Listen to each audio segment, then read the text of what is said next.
अच्छा जी। ये देखो वो कह रहा है write a program that display the sum of the following series. Sum of the following series, ये वाली सीरीज है। बेसिकली इस सीरीज का सम हमने आंसर करना, और ये देखें इस सीरीज का जो सम है वो ये वाला है। अच्छा अब देखें, आप नोट करें तो ये कैसे है, 1 + 1 + 2 +1/4, ऐसे है +1/6। अच्छा पहली चीज आप नोट करें कि ये जो नीचे वैल्यूज आ रही हैं 2, 4 और फिर ये 6, इसमें हर वैल्यू में जो 2 है ना वो ऐड हो रहा है, यानी कि 2, फिर इसमें 2 ऐड करें तो 4, 2 ऐड करें तो 6, नेक्स्ट क्या होगी, 2 ऐड करेंगे तो 8 हो जाएगी। एक बात आपको ये समझ होनी चाहिए। अच्छा सेकंड देखें, अब बेसिकली हमें उसमें सबसे पहले क्या किया, दो वेरिएबल ये फ्लोट के सी और आर, नाम कोई भी रख सकते हैं, इससे कोई फर्क नहीं पड़ता। सी को उसने इनिशियलाइज करवा दिया 2.0। ये 2.0 इसलिए लिखा कि फ्लोट था ना, तो इसलिए उसने 2 के बाद 0.0 की कोई वर्थ नहीं होती, बट चूंकि फ्लोट था इसलिए हमने ऐसे किया। आर वेरिएबल जो लिया वो भी उसने 1.0, यानी कि आप ऐसे समझे ना, आर को हमने इनिशियलाइज करवाया 1 से, और सी को इनिशियलाइज करवाया 2 से। Okay next. अच्छा ये कंडीशन है कि सी लेस देन और इक्वल टू होना चाहिए 100 के, ये वाली कंडीशन कि जो हमारी सीरीज है वो 1/100 तक चलती है। ओके। अच्छा असल जो लॉजिक है वो ये इन 2 लाइन्स के, ठीक है। अब देखें ना, अगर मैं इसको ओपन करूँ इस लाइन को, तो आपको समझ आ सकता है। सबसे पहले आर को हमने इनिशियलाइज कराया किसके साथ, 1 के साथ। तो ये आर 1 प्लस, ऊपर उसने लिया है फार्मूले में 1.0, नीचे उसने लिया सी डिवाइड, सी में हमने क्या रखा है शुरू में 2। ओके। तो आप जरा नोट करें, 1 + 1/2 ये लाइन बनती है, अगर हम इसको ओपन करेंगे ना तो ये लाइन बन रही है। अब 1 + 1/2, ऑब्वियसली 1/2 होता है ना, वो स्टोर हो जाएगा इस आर में, क्योंकि राइट वाली वैल्यू लेफ्ट को साइन होती है, तो अब इस आर में क्या मौजूद है, 1/2। ओके ये बात समझ आती है। अच्छा नेक्स्ट, अगेन लूप चलेगी। अब चूंकि ये वाइल लूप है तो इसमें जो सेम चीज है वो रिपीट होगी। जब अगेन होगी तो सी में, और अच्छा, अब सी में क्या कर रहा है, सी में वो 2 का इंक्रीमेंट कर रहा है हर दफा। यानी कि ये कैसे हो रहा है कि सी में पहले 2 था, फिर 2 का इंक्रीमेंट होकर ये 4 होगा। ठीक है, अब आ जाए 4 लेस देन है 100 के, जी लेस देन है, नीचे आ जाए। अब वो क्या करेगा, आर में ऑलरेडी क्या पड़ा हुआ है 1/2, ठीक है 1/2 मौजूद है ना, 1/2 प्लस 1 बाई, सी में क्या पड़ा हुआ है 4। अब देखें 1/2 + 1/4, अब जो भी आंसर आएगा ये 1/6 हो जाएगा। ये 1/6 किस में स्टोर होगा, जाके आर में। एक सेकेंड, ठीक है। अब ये आर में क्या स्टोर हो चुका है जी, 1/6। अगेन सी में, चूंकि हमारे पास सी में 2 था, सॉरी 4 था, अगेन 2 का इंक्रीमेंट होगा तो 4 की बजाय 6 हो गया। क्या 6 लेस देन है 100 के, जी लेस देन है। अब ये जब फार्मूला ओपन होगा इस तरह, R + 1/c वाला, आर में क्या पड़ा हुआ है 1/6 प्लस, अब अगेन 1/6 ऐड हो जाएगा उसमें, ठीक है, क्योंकि सी में अब 6 है। इस तरह ये फार्मूला चलेगा, और आपको एट द एंड आपने प्रिंट ले लेना है आर का, ठीक है, आपको सीरीज मिल जाएगी। कोई क्वेश्चन हो यहाँ तक तो आप कर सकते हैं, नीचे आ जाए। नीचे डू बाई लूप है, डू बाई लूप मैंने लास्ट लेक्चर में एक्सप्लेन किया हुआ है, आप वो वीडियो देख सकते हैं। रिकॉर्डिंग जस्ट उनको मिलेगी जिन लोगों ने क्लास अटेंड की होगी, बाकी बिला वजह लोगों को नहीं मिलेगी, ठीक है। और मैंने कल के प्रोग्राम में ये आपको प्रोग्राम करवा भी दिया, ये एग्जाम्पल जो थी ना, ये भी आपको रिकॉर्डिंग में मिल सकते हैं, आप ये डू वाइल को समझ सकते हैं। वाइल और डू वाइल लूप में क्या फर्क है, ये बात मैंने कल क्लास में कर ली हुई है ऑलरेडी। अच्छा नेक्स्ट आ जाए जी, ये प्रोग्राम है। इस प्रोग्राम का नाम क्या है, 12.9। चलें इसको हम थोड़ा सा करके देखते हैं।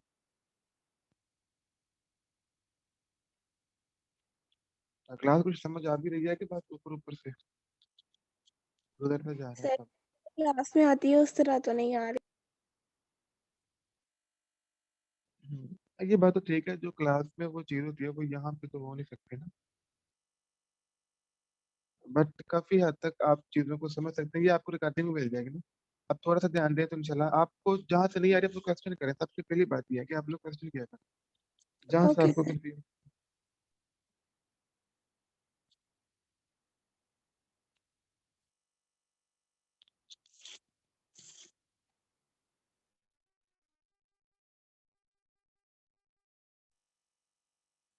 अच्छा जी, थोड़ा सा तब तक ये सी फ्री ओपन हो जाए, इसको हम देख लेते हैं।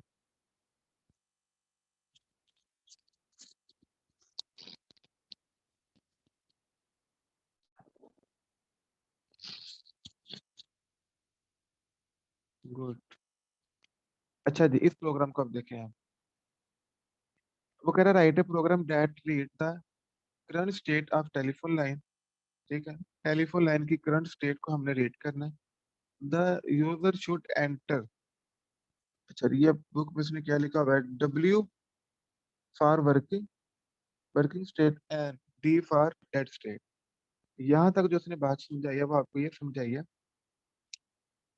ये आप लोग ना लाइनें लगाएं। अच्छा, यहाँ तक उसने ये बात बताई है कि प्रोग्राम लिखना है जिसमें हम जो है ना टेलीफोन लाइन की करंट स्टेट को देखेंगे। अब टेलीफोन लाइन की करंट स्टेट उसने बोला कि दो हो सकते हैं, डब्ल्यू, डब्ल्यू का मतलब है वर्किंग स्टेट, और डी का मतलब है डेड स्टेट, यानी कि टेलीफोन लाइन डेड है। तो यूजर या तो डब्ल्यू एंटर कर सकते हैं या डी एंटर कर सकते हैं। अब नेक्स्ट देखें, वो कह रहे हैं any other input should be invalid. Any other input should be invalid का मतलब ये है कि डब्ल्यू या डी के अलावा यूजर अगर कुछ भी और एंटर करेगा तो वो इनवैलिड काउंट होगी। Okay, use do while loop to force, force करो यूजर को, to force the user to enter a valid input value. अब वैलिड इनपुट वैल्यू का क्या मतलब है, डब्ल्यू या डी ये वैलिड है, इनके अलावा बाकी सारे इनपुट इनवैलिड है। अब यूजर डब्ल्यू या डी के अलावा कुछ भी और एंटर करेगा तो हम उसको फोर्स करेंगे कि भैया सही इनपुट दो, वैलिड इनपुट दो, तुम इनवैलिड इनपुट क्यों दे रहे हो। ओके, इस तरह हम डू वाइल को यूज करेंगे। अच्छा, इस प्रोग्राम को हम अब चलते हैं अपने प्रोग्राम पे समझने के लिए। स्टेटमेंट समझ आइए ना सब, आप सब। Yes sir. अच्छा, अच्छा अब ये वही, आपको पता है हराम कहानी, हराम कहानी बार बार आती है, हैश लिक्विड वाली, और ये स्ट्रीम डॉट एच। ओके,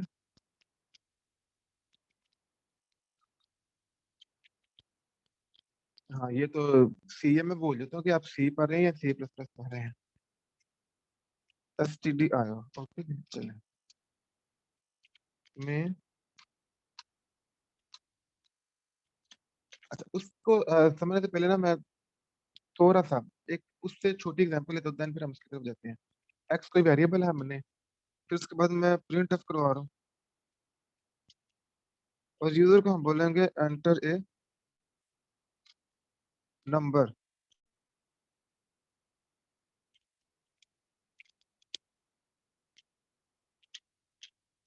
अच्छा बात समझ आती है, यूजर को मैंने बोला कि आप नंबर एंटर करो वन या दो, मतलब मैंने यूजर को रिस्ट्रिक्शन लगा दी कि आप यहाँ वन एंटर कर सकते हो या टू एंटर कर सकते हो, कैसे है ना।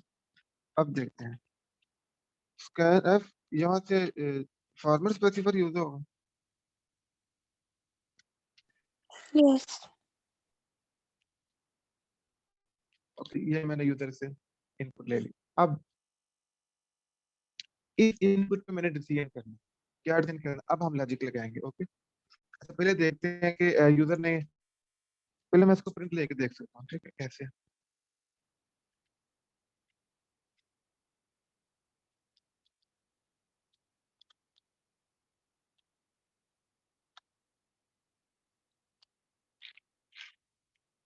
और ये जो श्रेया है किस लिए होती है बोला, लाइन ब्रेक करने के लिए। देखते हैं जी, जो यूजर एंटर करता है क्या यूजर ठीक चीज एंटर कर रहा है और क्या रिस्पॉन्स भी ठीक आ रहा है। प्रोग्राम को चेक करते हैं, ये प्रोग्राम में मसला हाँ यहाँ पे मसला आ रहा है कि मैंने वो कॉमा यूज नहीं किया।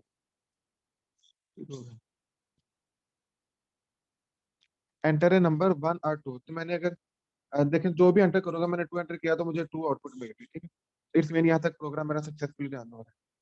तो ये मैंने लाइन के लिए ली। चले अब बढ़ते हैं लॉजिक की तरफ। डू लिया हमने, डू की सिंटैक्स दिया है कि डू की बॉडी और यहाँ पे वायला था। ओके, अच्छा जो हमने वैल्यू लिया वो किस वेरिएबल में लिया, एक्स। तो मैंने बोला कि अगर एक्स इक्वल ना हुई, एक्स इक्वल ना हुई वन के, ठीक है ये बात होगी। और x इक्वल ना हुआ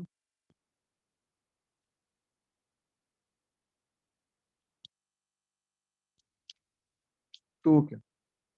अच्छा अब ये देखे ना, x से दो चीजें होती हैं अगर आप इसको समझे ना। अब देखें, मैं लिखता हूँ x इक्वल टू 1 के। इसका मतलब है कि क्या x में जो वैल्यू पड़ी है वो 1 के इक्वल है, इसका ये मतलब है। बट अगर मैंने चेक करना हो कि x में जो वैल्यू है क्या वो 1 के इक्वल नहीं, तो उसका तरीका क्या होगा कि हम ये जो है ना, आप शिफ्ट प्रेस करके 1 प्रेस करेंगे ना, तो ये एक साइन आपको मिल जाएगा। इसका मतलब इसके ये नॉट का साइन है और साथ equal, not equal to x not equal to 1। यानी कि ये कंडीशन ट्रू कब होगी, जब x 1 के इक्वल नहीं होगा तो कंडीशन ट्रू होगी। अब जरा इसको आपसे समझना, ये जो मैंने लगाई है ना कंडीशन, ये तब ट्रू होगी जब x में जो वैल्यू पड़ी होगी। फॉर एग्जांपल अगर x में पड़ा हुआ है ना 2, तो अब क्या होगा, 2 क्या इक्वल नहीं है 1 के, जी 2 1 के इक्वल नहीं है तो कंडीशन ट्रू है। अगर 1, अच्छा अगर मैं ऐसे लिखता हूँ 1, और ये क्या 1 इक्वल नहीं है 1 के, जी 1 तो 1 के इक्वल है, तो अब कंडीशन फॉल्स हो जाएगी। कौन यानी कि इस सोचेगा? हाँ, ये कंडीशन ट्रू होगी, क्योंकि हमने उलट कर दिया। हमने कहा कि क्या x इक्वल नहीं है 1 के, तो ट्रू होगी। अगर x इक्वल है 1 के, तो फिर ये कंडीशन फॉल्स हो जाएगी। तो इस तरह काम चलेगा। ये मैंने समझाने के लिए की थी आगे। अब देखें, ये हो गई। अब इसका यहाँ तक क्या मतलब है, हमने यूजर से वैल्यू ली 1, तो मैंने कंडीशन लगाई कि जो 1 है वो, जो x में, मतलब x में जो भी यूजर ने एंटर किया, अगर वो 1 नहीं, तो कंडीशन ट्रू है और इट्स मीन ठीक हो गया। इसी तरह मैंने 2 के साथ भी चेक कर लिया। ओके, अच्छा अब हमने क्या करना, थोड़ा सा ये जो लाइनें है ना, ये मैं यहाँ से उठा के डू वाइल की बॉडी में लेके आ। ये पता मैं क्यों लेके आ रहा हूँ, अब देखिए। एक बात है यहाँ पे आप समझ लें, स्टार्ट में यहाँ पे जो हम डू वाइल यूज कर रहे हैं ना, वो पता किस पर्पज के लिए कर रहे हैं, यूजर से वैलिड इनपुट लेने के लिए। ठीक है, इस पर्पज के लिए कर रहे हैं। तो हमारे पास लूप के दो पर्पज होते हैं, जिसमें हमने वाइल लूप और फॉर लूप सीखी थी। कि अगर हमने पाकिस्तान प्रिंट करवाना है 100 टाइम, तो हमने कहा था कि हम बजाय उसके कि 100 टाइम प्रिंट एफ लगाएं, ऑब्वियसली आप लूप यूज करें। लूप 100 टाइम चलेगी तो वो जो स्टेटमेंट है वो आपकी रिपीट होती जाएगी। ओके, जो हमने लास्ट क्लास में भी जिस सिनेरियो को देखा था। अब जरा इससे देखते हैं जी, इस सिनेरियो को कंपाइलर कैसे रीड करेगा, देन आपको ज्यादा क्लियर हो जाएगा। सबसे पहले चूंकि कंपाइलर मेन फंक्शन में आता है, उसने एक्स को डिक्लेयर किया। अच्छा जी, एक्स को डिक्लेयर करने के बाद कंपाइलर बॉडी में आएगा। ओके, डू वाइल में फर्क ये होता है कि पहले बॉडी चलती है फिर कंडीशन चेक होती है। प्रिंट है, तो सबसे पहले कंपाइलर प्रिंट एफ करेगा एंटर ए नंबर 1 और 2। यूजर को बोला जा रहा है कि भाई आप 1 या 2 नंबर एंटर करें। अच्छा फॉर एग्जाम्पल, अच्छा यहाँ से यूजर से हमने वैल्यू ले ली। ओके, यूजर ने कुछ भी एंटर कर लिया, लेट से यूजर ने 3 एंटर किया। आ जाए वाइल में आ गए, तो एक्स में क्या पड़ा हुआ है इस सिनेरियो में, अगर यूजर ने 3 एंटर किया है तो एक्स में क्या पड़ा हुआ है 3। तो क्या जो 3 है, अब हमने कंडीशन देखे, हमने क्या 3 नॉट इक्वल टू 1 के, तो ये तो बात ट्रू है। ट्रू। क्या ये बात ट्रू है ना। यस। हाँ, इट्स मीन कि अब ये कंडीशन ट्रू आंसर देगी। ये कंडीशन क्या आंसर करेगी, ट्रू। ट्रू। जब ये कंडीशन ट्रू आंसर करेगी, तो ये जो कंपाइलर है वापस बॉडी में जाएगा। हमने ये बात सीखी हुई है, while loop, do while loop या फॉर लूप हो, जब तक कंडीशन ट्रू रहेगी तो जो ब्लॉक ऑफ स्टेटमेंट है वो रिपीट होता जाएगा। ये बात समझिए ना। जैसे ही कंडीशन फॉल्स होगी, तो कंपाइलर स्विच कर जाएगा बाहर की तरफ बॉडी से। अब यहाँ तक आप बात समझ, अच्छा इससे भी पहले रुकते हैं। ये मैंने और ऑपरेटर का मतलब ये होता है ना, इस वक्त दो एक्सप्रेशन है मेरे पास, एक ये वाली और एक ये वाली। अगर दोनों में से एक भी ट्रू हो गई, तो इस मेरे की जो हमारी अवर कंडीशन है वो आंसर ट्रू आएगा। ऐसे है ना? एक भी ट्रू हो गई, यानी कि ये अगर ये ट्रू होती है 1, तो ये फॉल्स होती है 0। तो 1 0 भी इक्वल टू 1 की होता है। अगर ये फॉल्स होगी तो 0, ये ट्रू होगी तो 1, 0 1 भी आंसर 1 होता है। 1 मीन ट्रू। ये होता है आर लूप की जो है ना, आर की इसकी स्ट्रेटजी ये वाली होती है। तो अब देखें हमने क्या माना था कि यहाँ तक आया, यूजर ने क्या एंटर किया, 3। अब लॉजिकली देखें तो जो 3 है वो इनवैलिड है। हमारे पास वैलिड जो इनपुट्स है वो यहाँ तो 1 है, यहाँ 2 है। 1 2 के अलावा यूजर कोई भी एंटर करता है डिजिट, वो तो इनवैलिड के केस में आता है ना। ओके। अब मैंने ही बात की कि जब यूजर इनवैलिड इनपुट करेगा तो हमने यूजर को फोर्स करना है किस चीज पे, कि भाई वैलिड वैलिड इनपुट दो। हमने यूजर को फोर्स करना है कि वैलिड इनपुट दो। और वैलिड इनपुट कब होगी, जब यूजर यहाँ तो 1 एंटर करेगा या 2 एंटर करेगा।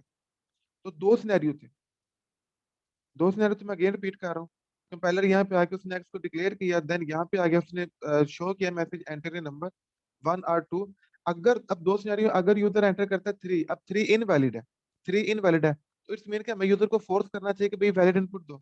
अब कैसे फोर्स होगा इस पे, एक्स में क्या पड़ा है 3, 3 क्या इक्वल नहीं है 1 के, जी 3 1 के इक्वल नहीं है। कंडीशन क्या ट्रू होगी, जब ट्रू होगी तो वापस वो यूजर से इनपुट लेगा। अगर यूजर एंटर करता है 4, अगेन चेक किया जाएगा, 4 लेस देन इक्वल नहीं है 1 के, जी नहीं, कंडीशन ट्रू हो जाएगी वापस। यूजर एंटर करता है 5, 5 1 के इक्वल नहीं है, वापस जाओ, फिर वापस जाओ, 6 करेगा, वापस जाओ। अच्छा, अब असल सिनेरियो वैलिड इनपुट की तरफ आते हैं। अगर यूजर एंटर करता है 1, तो हम देखेंगे क्या, अब देखें ना, 1 इक्वल नहीं है 1 के, जी ये तो कंडीशन फाल्स होगी, 1 तो 1 के इक्वल है, ऐसे ही है ना। अब कंडीशन Yes. फाल्स होगी, जब कंडीशन फाल्स होगी तो कंपाइलर इस बॉडी से बाहर आ जाए और हमें हमारी वैलिड इनपुट मिल चुकी है। सर अगर ट्रू होगी तो फिर अंदर ही रहेगा। अगर कंडीशन ट्रू होगी ना, तो वो ट्रू पता किस सिनेरियो में होगी, 1 और 2 के अलावा कोई भी डिजिट आएगा तो कंडीशन ट्रू रहेगी। जब ट्रू रहेगी तो वो वापस यूजर से वैल्यू मांगेगा, तो अगेन भाई सही वैल्यू एंटर करो। ठीक है हम यूजर को फोर्स कर रहे हैं ना वैलिड इनपुट के लिए। अब अगर मिसाल के तौर जी। पर यूजर एंटर करता है 2, अच्छा यहाँ पे देखें 2 इक्वल नहीं है 1 के, अच्छा ये वाली स्टेटमेंट तो ट्रू है, बट आगे आ जाओ, यहाँ पे देखो ट्रू जी क्या इक्वल नहीं है 2 के, जी ये 2 तो 2 false के हो इक्वल है, जाएगा। तो कंडीशन क्या हो जाएगी, हाँ, False। ठीक है। जैसे कंडीशन फाल्स हो जाएगी तो अगेन कंपाइलर बाहर की तरफ। ओके, ये बात है। तो अब जरा चेक करते हैं जी क्या सूरत हाल है इसकी, इसको रन।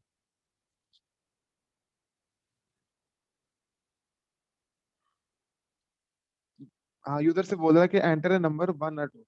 अगर मैं 1 और 2 वैलिड इनपुट है, इसके अलावा बाकी सारे इनवैलिड है। अगर मैं एंटर करता हूँ 4, इट्स मीन मैंने इनवैलिड किया ना, तो यूजर मुझे वो फोर्स करेगा प्रोग्राम के भाई वैलिड दो। अगेन मुझसे नंबर मांग रहा है, मैंने 8 एंटर कर दिया, मेरी इनवैलिड है, अगेन वो मुझे कह रहा है। मैंने 1 एंटर कर दिया, अब 1 मेरी वैलिड है, तो अब मुझसे वो दोबारा नहीं मांगेगा। ठीक है जी, एक सेकेंड, फिर मांग रहा है एक में, अगर मैं 2 एंटर करता हूँ,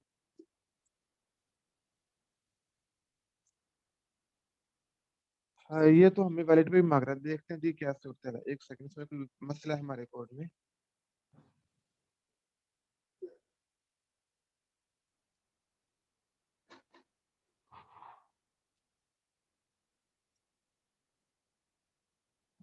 और ऑपरेटर को ना मैं इस तरह लिख के ट्राई करता हूँ। चले अब देखते हैं क्या करते हैं।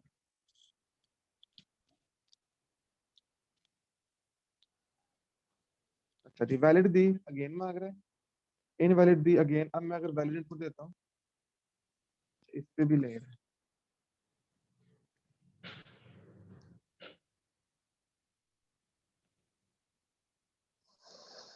एक कोड हमारा क्रैश कर रहा है।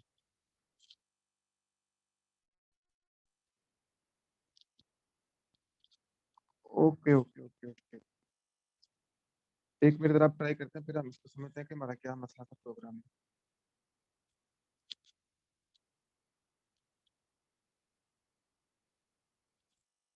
अब मैं इनवैलिड इनपुट दे रहा हूँ 6, ठीक है, वो अगेन मांग रहा है। अगर मैं वैलिड देता हूँ 2, अब उसने नहीं ली, ठीक है ना। अब हमारा जो प्रोग्राम है वो लॉजिक, अब फर्क पता है क्या था, जो हमारा पहले मसला आ रहा था, आप लोगों ने वो पढ़े हुए हैं ना, एंड और लॉजिकल Yes ऑपरेटर्स। जी, एक होता है हमारा और एक होता है हमारा and एंड ऑपरेटर। जब हमने यहाँ पे और यूज किया था ना, तो और की सेंस में वो पता क्यों मसला क्रिएट कर रहा था? वो ये मसला क्रिएट कर रहा था कि अगर मैं फॉर एग्जाम्पल मैंने वन, अब वन मेरी जो है वो वैलिड इनपुट है, तो वन हुँ, इस केस में तो ठीक है, यानी कि वन इक्वल नहीं है वन के, इस केस में तो ये बात हो रही थी, कंडीशन फॉल्स हो रही थी। बस इस केस में कंडीशन ट्रू हो रही थी। तो जिसकी वजह से और में होता पता क्या, और में ये बात में रखें, दोनों एक्सप्रेशन में से अगर एक भी ट्रू होगी तो वो ट्रू हो जाती है, ट्रू हो इस पॉइंट जाएगा। को पकड़। तो हमारी एक चीज तो फॉल्स हो रही थी, बट एक वैल्यू हमारी ट्रू मिल रही थी। अब मैंने पहले बताया ना, अगर यहाँ पे जीरो होगा यहाँ पे वन हो जाएगा, ओवरऑल आंसर वन मिल जाएगा। अब जब ओवरऑल आंसर वन मिलेगा तो कंपेलर वापस पार्टी में आ जाएगा। जी, एंड का फर्क ये है, अब जो हमने एंड किया, एंड में होता है कि अगर दोनों में से एक भी फॉल्स आ गई तो ओवरऑल आंसर फॉल्स मिलेगा। और हम लोग यही चाहते थे कि अगर यहाँ वन वैलिड आ जाए या टू वैलिड आ जाए तो कंडीशन फॉल्स होके जो कंपाइलर है वो बाहर आ जाए। सर इस पहले पॉइंट को आपने पकड़ पे, साइन लगाया था, उस साइन का क्या कहते हैं? उस साइन को ना, ये हमारा एंड वाला साइन है, और इस साइन को अगर हम ना दो जो ना जो वर्टिकल लाइन बना दें, इसको मैं शिफ्ट और जो है ना मेरे पास स्लैश, इसको प्रेस करके आती है, इसको हम कहते हैं और गेट, और का जो है और ऑपरेटर। और ऑपरेटर आप ठीक इससे भी ऐसे भी लिख सकते हैं, ओ आर से भी। ठीक। ठीक है। तो ये बात समझ आ गई ना कि हमारा जो मसला प्रोग्राम कर रहा था वो इसका कर रहा था। अब आप देख लें कि यूजर से अगेन हम रन करते हैं इसको।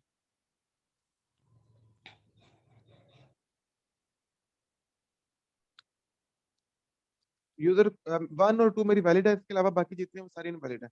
अगर मैं सिक्स इनवैलिड देता हूं तो मुझे अगेन फोर्स कर रहा है कि भाई अगेन नंबर एंटर करो। मैंने फोर लगा दिया, उसने मुझे फिर फोर्स किया, नाइन दिया फिर फोर्स किया, टेन दिया फिर फोर्स किया, नाइन नाइन दिया। जितनी मेरी इनवैलिड इनपुट होगी मुझे फोर्स करता जाएगा अनटिल अनलेस के मैं वैलिड इनपुट ना से प्रोवाइड। और वैलिड क्या है मेरी, या तो वन या टू, तो मैं वन एंटर करता हूँ, प्रोग्राम खत्म। ठीक है, ये सिनेरियो है। अब मैंने वन टू लिखा, उसने क्या लिया, उसने डब्ल्यू और डी लिया, इतना ही फर्क है। ठीक है, और साथ उसने एक्सप्लेन कर जी, दिया W for working, D for dead के। तो यहाँ पे हम बता, अब स्ट्रिंग का फर्क क्या होता है? जी सर। ठीक है, अब मैंने स्ट्रिंग ले लिया, स्ट्रिंग के लिए हमें सिंगल कोट यूज करना पड़ता है, बस ये अब आपका बुक वाला प्रोग्राम हो गया। रुको, वो सारे पहली बार शो रही है बैठ सा। हाँ, एक फर्क ये है कि हमें क्या करना पड़ेगा यहाँ पे, मुझे करेक्टर यूज करना पड़ेगा। और इसके लिए ये प्रोग्राम किस किस को समझ आया, जल्दी से बता दें। मुझे आया सर। बाकी लोग, अब आपका ये बिल्कुल सेम बुक वाला प्रोग्राम हो चुका है। आ जाए जी, नेक्स्ट चलते हैं।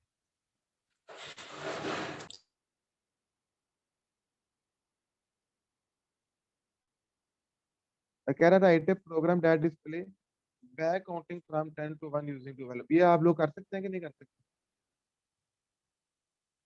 बैक काउंटिंग हम लिख लेंगे, चलिए अभी कर लेते हैं।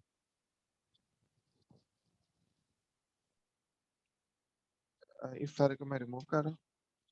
हमें सबसे पहले एक वेरिएबल लेना है int x।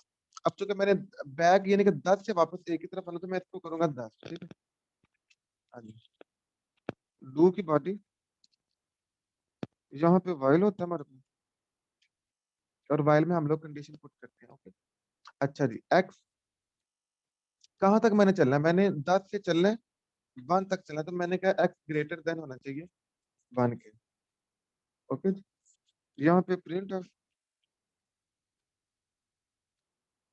और ये मेरा फॉर्मेट स्पेसिफायर है चूंकि वो डी है, और यहाँ पे मेरा वेरिएबल आ जाएगा एक्स, और ये हमारा स्लैश एन हो चुका है जी। अब मैं एक्स को इंक्रीमेंट नहीं करूंगा, डिक्रीमेंट करूंगा। डिक्रीमेंट क्यों कर रहा हूँ, पहले मुझे 10 शो करवाना है, फिर 9, फिर 8, फिर 7, इसलिए मैं डिक्रीमेंट की तरफ आ रहा हूँ। चेक करते हैं जिसकी आउटपुट क्या आती है। 10, 9, 8, 7, 6, 5, 4, 3, 2, बिल्कुल ठीक है, यही ऐसे ही आना चाहिए था हमें। ये टू के बाद वन नहीं आ रहा, वन आप अब आ जाएगा अगर मैं ग्रेटर देन और इक्वल लगा दूंगा ना साथ, अब मुझे वन भी मिल जाएगा। ठीक है जी, 10 से 1 तक आ चुकी है। कोई कंफ्यूजन किसी को यहाँ पे जरा जल्दी, कोई मसला मसला तो नहीं? नेक्स्ट देखें program. Write a program that display 5 first 5 number with their cube using to while loop. अच्छा, अब ये जरा प्रोग्राम देखिए, आप लोग कर सकते हैं। लॉजिक को आपने समझना है, कहीं पे भी कोई मसला है तो आपने फौरन पूछ लिया करना।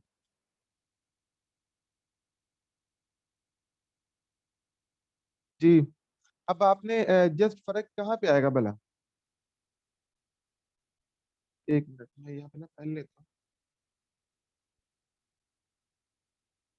ये चीज है, इसमें पहले उसने लिया सी, सी हमारे पास 1 है, सी के साथ अब क्यूब लेने का तरीका मैंने आपको बताया हुआ ना कि हमारे पास क्यूब नाम का कोई ऑपरेशन नहीं है, या स्क्वायर का। अगर स्क्वायर लेना तो हम क्या करते हैं, सी मल्टीप्लाई बाय सी, तो ये हमारे पास स्क्वायर है। क्यूब लेना हो तो सी मल्टीप्लाई सी, तो ये हमारे पास क्यूब। उसने क्यूब बोला तो उसने 3 टाइम जो है ना वो सी को क्या कर लिया जी, मल्टीप्लाई कर मल्टीप्लाई। लिया। इसमें यही चीज। नेक्स्ट आ जाए। Write a program that display first 10 odd number. अच्छा, हमने वो प्रोग्राम किया हुआ है ना ऑड और इवन वाला, यस। तो कैसे चेक करते हैं ऑड और इवन? बताएं जरा जल्दी से। अच्छा, हमने बात की थी कोई भी हमारा नंबर है, अगर मैं उसका मोड लेता हूँ 2 के साथ और अगर आंसर आ जाता है 0, तो दैट्स मीन कि वो नंबर इवन है। इसी तरह अगर यस। मैं किसी भी नंबर का मोड लेता हूँ 2 के साथ और वो 0 आंसर नहीं आता, हाँ, तो इव तो वो इवन हो जाता है। ठीक है, अब इस तरह आपने ऑड और इवन को अलग करके तो उनको आप लोग क्या करते हैं, जस्ट डिस्प्ले कर देना। ठीक है, कोई मुश्किल है इसमें बात? नो। ठीक है, जहां पे मुश्किल लगे तो आप लोग पूछ सकते हैं, क्योंकि ये प्रोग्राम हमने किए हुए हैं। बस फर्क पता क्या है, पहले वो प्रोग्राम करवा रहा था वाइल के साथ, अब वो करवा रहा है डू वाइल के साथ। चीजें वही हैं, बस सिंटैक्स का फर्क है। अच्छा जी, अब वो कह रहा है कि आपने ओड नंबर प्रिंट करने हैं फ्रॉम 11 to 49। ये भी वही तरीका है, ओड का जो फार्मूला था ना वही लगेगा जो हमने ऊपर सीखा हुआ है।